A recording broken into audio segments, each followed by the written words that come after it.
ওয়ালাইকুম সবাইকে। আশা করি আপনারা সকলেই ভালো আছেন। বর্তমান সময়ে তরুণ প্রজন্ম বিদেশে যাওয়ার জন্য মরিয়া হয়ে উঠেছে।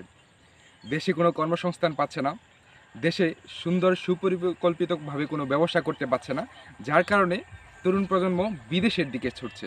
সম্মানিত দর্শক শ্রোতা, আমি যদি কিছু দেশের নাম বলি, যেমন আরাবিয়ান কান্ট্রিগুলো আছে, কাতার আছে, ওমান আছে, এইগুলোতে টেম্পারেচার কিন্তু অনেক হাই। তো বাংলাদেশ থেকে অনেকেই সেখানে কাজের জন্য যায়, কিন্তু সেখানে যে ওয়েদার বা এনভায়রনমেন্ট আছে সেটার সাথে অ্যাডজাস্ট হতে পারে না, যার কারণে অসুস্থ হয়ে সে কিন্তু আবার ফিরে আসতেছে। এতে দেখা গেল তার মোটামুটি ৮-১০ লক্ষ টাকার মতো খরচ হয়ে যায়। এই ৮-১০ লক্ষ টাকা সে যদি বাংলাদেশে সুন্দরভাবে পরিকল্পিতভাবে একটা বিজনেস স্টার্ট করে, আমি মনে করি এখান থেকে সে ভালো কিছু আদায় করতে পারবে। সম্মানিত দর্শক শ্রোতা, আরেকটা বিষয় দেখা যাচ্ছে যে বাই রোডে মানে ইলিগেল অবৈধভাবে অনেকেই বিদেশ যায়।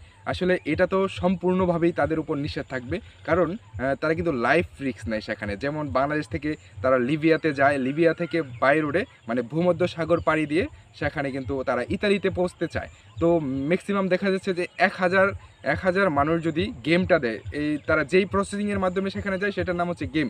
এই গেম দেয়, তো ১,০০০ মানুষ যদি গেম দেয় তাহলে ১০০ লোক কিন্তু সেখানে পৌঁছতে পারে, বাকি ৯০০ মানুষ সাগরে পড়ে মারা যায়।